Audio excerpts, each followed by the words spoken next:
देखिए बच्चों, आप सभी को मेरी आवाज क्लियर आ रही होगी। हम लोग शुरू करने जा रहे हैं आज इनकम फ्रॉम हाउस प्रॉपर्टी। जैसे आपकी हाउस प्रॉपर्टी की पहली क्लास होगी, ध्यान से देखिए, सब कुछ समझ में आएगा, बड़ा आसान है। इनकम टैक्स में इनकम फ्रॉम हाउस प्रॉपर्टी, ठीक है। जिनके पास भी हाउस है, ठीक है, उनमें हाउस से जो इनकम होती है उसकी टैक्सेबिलिटी कैसी होती है, क्या प्रोविजंस हैं, ये सब हम आपको आज डिस्कस करने वाले हैं। तो पहले थोड़ा बेसिक्स बता दें, फिर प्रोविजन में डिस्कस करेंगे अभी आपसे हम। तो बेसिक्स में ये था हमारा कि जो हाउस प्रॉपर्टी की इनकम होगी, तो हाउस प्रॉपर्टी की बात करें हम अगर, तो हम बताएंगे आपको। देखिए, हाउस इनकम जो होती है वो पहली बात तो दो प्रकार से हम बांटेंगे। एक तो हम बोलेंगे SOP, एक हम बोलेंगे LOP। SOP का मतलब होता है बेटा सेल्फ ऑक्युपाइड प्रॉपर्टी, और LP का मतलब होता है लेट आउट प्रॉपर्टी, यानी ऐसी प्रॉपर्टी जिसको हमने किराए पर दिया हुआ है, उससे इनकम होना। ठीक, अब जो प्रॉपर्टी किराए पर उठा दिया गया है उसमें भी सर क्या होगी, दो बात होगी। एक तो क्या है, एक्चुअल में क्या है, जो हमारा LOP हो जाता है। एक होता है हमारा deem deem to be let out. एक हमारा हो जाता है, इसको हम लोग बोलते हैं DLO, मतलब deem to be let out, यानी कि ऐसी प्रॉपर्टी जो हमने किराए पर नहीं दिया है। डीम करने का मतलब होता है कि बेटा मान लेना, ऐसी प्रॉपर्टी को हमने क्या दिया है, किराए पर उठा दिया है, इसको बोलते हैं deem to be let out property. ठीक है। सेल्फ ऑक्युपाइड मतलब होता है ऐसी प्रॉपर्टी जिसमें हम खुद रहते हैं, सेल्फ ऑक्युपाइड कर रखे हैं। ऐसी प्रॉपर्टी जिसको हमने किराए पर उठाया है बोलते हैं लेट आउट प्रॉपर्टी। ठीक है, लेकिन जरूरी नहीं है किसी के पास एक ही मकान हो। अगर आपके पास एक मकान है और उसी में आप खुद सेल्फ आप ऑक्युपाइड किए हुए हैं, सेल्फ रहते हैं, तो इससे प्रॉपर्टीज को इनकम नहीं होगी, तो इस प्रॉपर्टी को टैक्स भी नहीं होगा, बच जाएगा। लेकिन अगर आपने किराया पर उठाया हुआ है, आपके पास एक प्रॉपर्टी है, एक ही मकान है, आपने उसको किराया पर उठाया हुआ है, उससे जो इनकम होगी उसको बोलेंगे लेट आउट प्रॉपर्टी, उससे इनकम आपकी टैक्सेबिलिटी हो जाएगी, टैक्स आपको होगा। कैसे होगा, क्या रूल है, अभी आगे बात करेंगे आपसे। लेकिन उससे पहले बताएं, मान लीजिए आपके पास एक से ज्यादा मकान है, ठीक है, दो मकान है, तीन मकान आपके पास है, तो एक मकान गवर्नमेंट कहता है कि भाई रहने के लिए आपके लिए एक मकान हम छोड़ते हैं, एक मकान आप रहिए। लेकिन उसके ज्यादा भी और मकान भी आपके पास है, अगर मान लिया आपके पास तीन मकान है, एक मकान में आप सेल्फ ऑक्युपाइड किए हैं, सेल्फ आप रहते हैं, आपकी फैमिली रहती है, कोई बात नहीं, उसकी टैक्सेबिलिटी तो इनकम तो उससे होने नहीं है, इस प्रॉपर्टी से रेंट तो आना नहीं है, वो आपके लिए है, उसकी टैक्सेबिलिटी नहीं होने वाली है। ठीक है, आपके हाथ में एग्जाम्प्ट रहेगा। लेकिन जो आपका दूसरा मकान है, उसने आपने उस मकान को किराया पर उठा दिया है, 20,000, 25,000, 30,000 व्हाट्सएवर अमाउंट पर आप पर मंथ पर आपने किराए पर उठा दिया है, तो जो भी किराए की इनकम आती है उसको बोलते हैं लेट आउट प्रॉपर्टी कहलाएगी, और वो किराए की इनकम आपके हैंड में टैक्सेबल होगी। ठीक है। अब मान लीजिए आपके पास तीसरा मकान भी है जो कि खाली पड़ा हुआ है, एकदम खाली पड़ा हुआ है, उसका कोई यूज नहीं हो रहा है, न तो आप उसमें रहते हैं और न ही आपने उसको किराया पर उठाया हुआ है, तो ऐसी प्रॉपर्टी जो खाली पड़ी हुई है, गवर्नमेंट मानता है उसको वो DLO मान लेगा। DLO मतलब होता है deem to be let out. Deem मतलब होता है मान लिया जाएगा ये प्रॉपर्टी आपकी लेट आउट है। आपने मकान खाली क्यों रखा, इससे मतलब नहीं है, आपको था, आपका मकान खाली था, एक मकान का सिर्फ और सिर्फ जो आप रह रहे हैं ये आपके लिए अलाउड हो जाएगा, टैक्स फ्री रहेगा, एग्जाम्प्ट हो जाएगा, आपके हाथ में टैक्स नहीं देना पड़ेगा।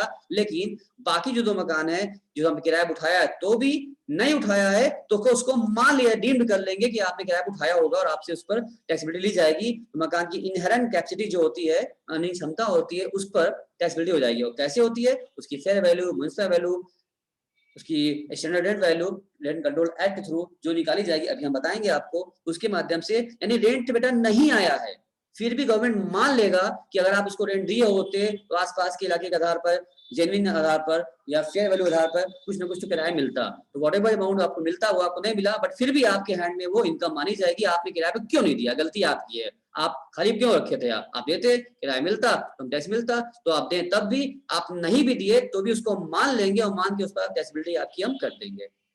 इतनी बात आपको समझ में आई या नहीं, हमको बताइए पहले, तो आगे बढ़े फिर हम। Yes sir. इतनी बात आई समझ में, ठीक है। अब बहुत सारी रेंट वैल्यू होती है यहाँ पर, थोड़ा सा उसके बारे में समझ लिया जाए हम लोग। अगर प्रॉपर्टी इनकम रेंट इनकम होती है, तो एक आपकी इसमें अगर हम लोग रेंट की बात करें तो वैल्यू की बात करेंगे, तो एक होती है आपकी FRV। FRV बोलते हैं फेयर रेंट वैल्यू, ठीक है ना, यानी कि एक होता है हमारा फेयर रेंट, ठीक। एक होता है हमारी MV। MV मतलब होता है म्युनिसिपल वैल्यू, समझते हैं नगर निगम वाली वैल्यू जो चलती है। एक होता है हमारा एसआर, सारे पहले बेसिक चीजें हम आपको बता दें तब चैप्टर की ओर चलेंगे, तो वहां जब पढ़ेंगे प्रोविजंस हम पढ़ेंगे तो ये सब वर्ड हमको पता रहेगा, तब तो हम समझ पाएंगे कि क्या कहना चाह रहा है, वरना हमें समझ में नहीं आएगा, इसलिए आपको पहले बता रहे हैं। एसआर मतलब होता है standard rent. Standard rent, standard मतलब ये होता है कि बड़े बड़े मेट्रो सिटीज में रेंट कंट्रोल एक्ट लागू होता है, उसके तहत एक स्टैंडर्ड रेंट इशू किया जाता है, उस एरिया में इतना रेंट दैट शुड बी इतना होना चाहिए, रेंट कंट्रोल एक्ट के थ्रू चलता है, इसको बोलते हैं स्टैंडर्ड रेंट। ठीक है, उसके बाद बेटा आता है एक होता है आपका अब एक्चुअल रेंट। ठीक है ना, तो यानी कि एक्चुअल बोलेंगे ही, एक्चुअल रेंट हो गया उसका। यानी कि देखो चार बातें आपके सामने आएंगी, क्या क्या, एक तो होगी एफआरवी, आगे से ये बात क्या करेंगे हम लोग, नोट कर लीजिएगा आप लोग, आगे से हम लोग बोला करेंगे एफआरवी, एमवी, एसआर या फिर एक्चुअल, इन चारों में हमको बात करना पड़ता है। तो गवर्नमेंट क्या करती है ना, सब देखती है। फेयर मतलब ये होता है कि वहां जिस एरिया में आप रह रहे हैं वहां का उचित किराया कितना होना चाहिए, और अगर वो नगर निगम में आता है तो नगर निगम के हिसाब से वहां किराया कितना होना चाहिए, और रेंट कंट्रोल एक्ट के तहत एसआर में कितना होना चाहिए, और वास्तव में रियल में किराएदार ने या मकान मालिक ने कितना पैसा किराए पर लिया है, ये दिखाया जाता है, अलग अलग होता है, क्योंकि हर एरिया का रेंट जो है बेटा अलग अलग होता है।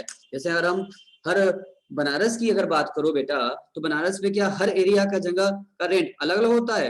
रिया आप कहाँ रहती हैं, आप तो इस समय डीएलडब्ल्यू साइड में रहती हैं, ठीक है। मनीष जी आप कहाँ रहते हैं, मनीष जी आवाज आ रही है हमारी। सर हम नाटिमली ईश्वर नाटी में गंगे के रहते हैं। पास। एक बात बताइए, अगर हमको डीएलडब्ल्यू के आगे जा करके आउटर पर रूम रेंट पे लेना हो, किराया पे लेना हो, या नाटिमली क्षेत्र में आपके किराया पे लेना हो, तो क्या दोनों ही बनारस में आता है, दोनों ही बनारस कहलाएगा। तो बताओ दोनों ही वाराणसी में है, लेकिन दोनों के एरिया का जो रेंट होगा, क्या आप अपने अंदाज से बता सकते हैं दोनों का रेंट बराबर होगा। सर इधर का सर 15 से 20 हजार रुपए है, तो उधर सर 8 हजार में आपको रूम मिल जाएगा। हमारा बस ये अमाउंट नहीं पूछ रहे हैं हम आपसे, बस इतना पूछना चाहते हैं, आप ये बताइए क्या दोनों एरिया का रेंट बराबर होगा। No sir. नहीं। रिया क्या बोल रही है बताओ। नो सर, अलग अलग होगा, जैसे अलग अलग ही फैसिलिटी होगा, जैसे एरिया रहता है एरिया उस हिसाब वाइज से अलग अलग भले ही रेंट सेम होगा। सिटी है, ठीक है ना, वो भी वाराणसी में ये भी वाराणसी में सेम सिटी है, तो तभी क्या होगा रेंट अलग अलग हो जाएगा। यहाँ तक कि बगल में नाटी इमली से थोड़ा आगे बढ़ जाओ, राम कटोरा की तरफ आ जाओ मनीष, थोड़ा और रेंट बढ़ जाएगी, ठीक है। सिगरा साइड चले जाओ, थोड़ा रेंट और बढ़ जाएगी, बात समझ रहे हो हमारी। यानी कि एरिया वाइज क्या होता है, रेंट बढ़ता घटता रहता है, इसीलिए हर तरह की रेंट वैल्यू फेयर वैल्यू अलग अलग हो जाती है, ठीक है ना। तो गवर्नमेंट क्या करती है भाई, इनको टैक्स लेना होता है तो इनका ग्रॉस एनुअल वैल्यू गवर्नमेंट निकालती है, इन चारों रेंट को ध्यान में रख कर निकालती है। वो चीज हम आपको सिखाएंगे अगर, तो क्या होगा, गवर्नमेंट क्या बोलती है, सीखने के लिए हमने अपने हिसाब सिस्टम स्टेप बना दिया, गवर्नमेंट क्या बोलेगी। अब एक शॉर्ट सिखा रहे हैं, फिर इसके बाद हम लॉन्ग कट भी आपको बताएंगे अच्छे से प्रोजेक्ट के साथ, अपना हम प्रोजेक्ट भी लेकर के आपके सामने आएंगे, वो भी कवर करेंगे। गवर्नमेंट क्या कहती है, स्टेप 1, ये स्टेप मेरा बनाया हुआ है, मेरा खुद का बनाया हुआ है, किसी भी बुक में आपको ये स्टेप नहीं मिलेगा, जो आप बुक जिस बुक से आप पढ़ते हैं उस बुक में भी ये आपको नहीं मिलने वाला है, ठीक है ना। थोड़ा सा और उसमें घुमावदार तरीका दिया हुआ है, तो हम अपने इसको अपने हिसाब से कन्वर्ट करके बता रहे हैं ताकि आपको समझ में आ पाए। बहुत लोगों को ये नहीं समझ में आ पाता है, बहुत टेंशन हो जाता है, चैप्टर छोड़ देते हैं, पता नहीं क्या हो रहा है। हमें बता रहे हैं हम आपको कैलकुलेशन ऑफ GAV मतलब gross annual value of the property. बहुत कंफ्यूजिंग पॉइंट होती है, उसको हम अपने हिसाब से स्टेप के रूप में बता रहे हैं ताकि आपको समझ में आ जाए।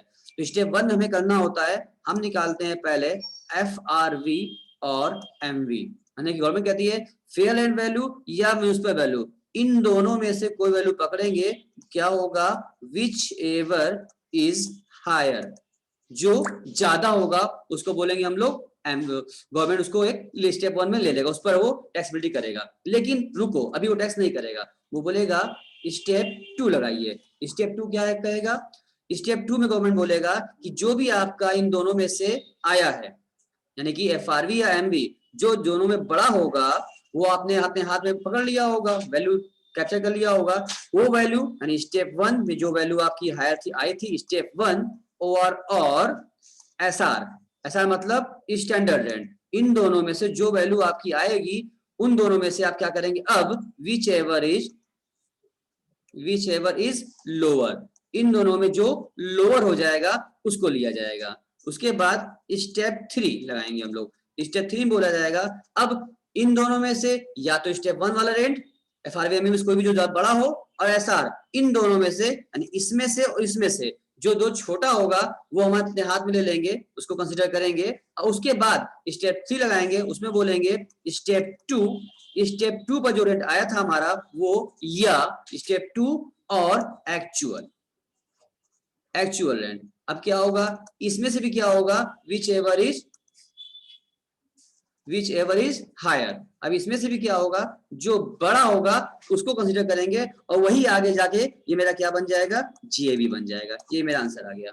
यानी कि हमें 3 स्टेप फॉलो करना होगा किसी भी हाउस प्रॉपर्टी की। अगर हमको GAV निकालनी है, जिस पर टैक्स लगना है हमारा, उसकी वैल्यू निकालनी है, तो हमें 3 स्टेप को फॉलो करना पड़ता है। ठीक है, क्या क्या एक तो FRV, MV, या फिर उसके बाद FRV में जो कि क्या हो जाए, छोटा हो जाए वो, या फिर स्टेप 2 या फिर एक्चुअल, इन दोनों में से जो कि बड़ा हो जाएगा। यानी देखो बेटा, घूम फिर करके बात आ जाती है, क्या बोले, बोलो सर। ये बताइए, जब FRV और MV में मतलब दोनों में से जो हायर होगा वो ले लिए, फिर उसके बाद आपने बोला कि क्या नाम है कि स्टैंडर्ड रेट, मतलब जो फर्स्ट में स्टेप 1 में स्टैंडर्ड रेट निकला है वो, या क्या नाम है रिजल्ट 1, मतलब स्टेप 1 का दोनों में से जो कम रहेगा वो लेना है फिर।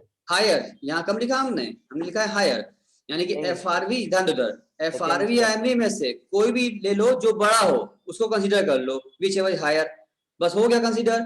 अब उसका इसलिए स्टेप 1 बन गया हमारा, स्टेप 1 का आंसर आ गया। उसके बाद अब स्टेप 1 में जो भी बड़ा वाला आया था वो फिगर, या फिर SR का फिगर, जो फिगर दोनों में छोटा होगा अब उसको कंसीडर करो, वो तुम्हारा हाथ में आ गया। अब उसको करने के बाद स्टेप 3 पर आओ, स्टेप 2 में जो भी तुम्हारा कंसीडर तुमने किया था लोअर वाला, वो फिगर पकड़ो और उसमें कंपेयर करो एक्चुअल रेट से। अब इन दोनों में जो बड़ा होगा हायर, वो क्या होगा, आपका GAV बन जाएगा। यानी कि कहने का मतलब ये है कि गवर्नमेंट बहुत चालाक है, एक ऐसा रूल नहीं बनाया इसने कि हमको बस हायर लोअर, इसने कहा कि कभी भी कुछ भी कम ज्यादा हो सकता है, तो उसको हर स्टेप पर उसको ज्यादा वाला ही रेंट चाहिए, उसको घुमा फिरा करके उसको बनाना ऐसे है, घुमा फिरा के उसको अधिक वाला रेंट चाहिए। फॉर एग्जाम्पल अगर हम बात करें आपसे, अगर एग्जाम्पल ले हम आपको, जैसे मान लो मनीष कि अगर हम क्या किए कि हम एक डब्बा मिठाई लेकर के आया आपके सामने, ठीक है ना, और डिब्बा हमने खोला, मिक्स मीठा था, कई प्रकार की मिठाई उसमें मिक्स हुई थी।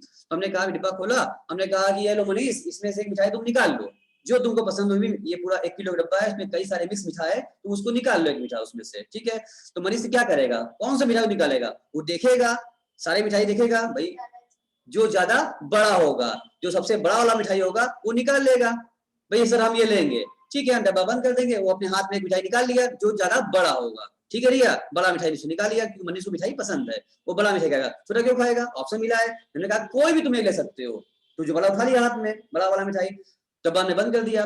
तो लेकिन उसके खाने से पहले हमने उसको रोक दिया, मनीष रुको, मेरे पास एक दूसरा डब्बा भी है, इसको भी मिला ले यार, इसको भी तुम देखो चाहो तो इसमें तुम पसंद कर लो। तो एक मिठाई तो अपने हाथ में ले रखा हुआ है, लिया हुआ है, पकड़ा हुआ है, थामा हुआ है, दूसरा डब्बा हमने खोल दिया। अब कहते मनीष देखो इसमें से भी क्या है, तुम चाहो तो चेंज कर सकते हो, ये जो हाथ में तुम लिए हो ये, या दूसरे सेकंड बॉक्स में से तुम चेंज कर सकते हो। अब वो क्या, जो दूसरा डब्बा मेरा खुला था उसमें काजू की बर्फी थी, ठीक है ना, काजू बहुत सारी, काजू प्लस वगैरह बहुत अच्छी मिठाई थी उसमें मेवा मिठाई थी। तो क्या हो गया, अब वो देख रहा है कि भाई तो हाथ में जो उठाया बड़ा मिठाई है, ठीक है, रसदार है, लेकिन इसमें क्या है, मेवा वाला मिठाई, अच्छी मिठाई ले रहे, साइज थोड़ा छोटा है, मैं क्वालिटी क्या है, बढ़िया है। अब वो क्या दिमाग लगाएगा, बोले सर ठीक है, इसको नहीं, जो हाथ में लिया रहेगा उसको वापस कर देगा, बोलेगा सर ये काजू बर्फी हम लेंगे, हम ये वाला मीठा लेंगे, उठा लेगा मीठा, ये वाला लेंगे, वो रख दिया, अब वो उठा लिया, सेकंड स्टेप पर आ गया, ठीक है ना, ये हाथ में लिया है, फिर वो खाने लगेगा, फिर रोक देगा, मनीष रुको, अभी मेरे पास तीसरा डब्बा और भी है, एक डब्बा और मिठाई मेरे पास है। अच्छा सर एक डब्बा और भी है, उसमें क्या है, उसको हमने खोला, उस बॉक्स खोला, उस बॉक्स में मेरे अंदर जो कप वाली मिठाई आती है, जो कप होता है उसमें काजू का लेयर रहता है, छीना रहता है, खोआ रहता है, उस पर वो ऑरेंज वाली भी लेयर लगी रहती है, क्या नाम होता है उसका, जो कप वाली मिठाई होती है, रस माधुरी, ठीक है ना, अच्छी क्वालिटी की मिठाई, रस माधुरी पड़ा हुआ था। नहीं सर, ठीक है ना, बताए सर, अब वो देख रहा है ऑरेंज वाली मिठाई जो भी है, वो कह रही है उसमें सर इसमें रस माधुरी भी, हम मनीष देखो तुम हाथ में जो लिए हो, जो हाथ में थामे हो वो, या ये रस माधुरी, तुम दोनों में कौन सा लोगे।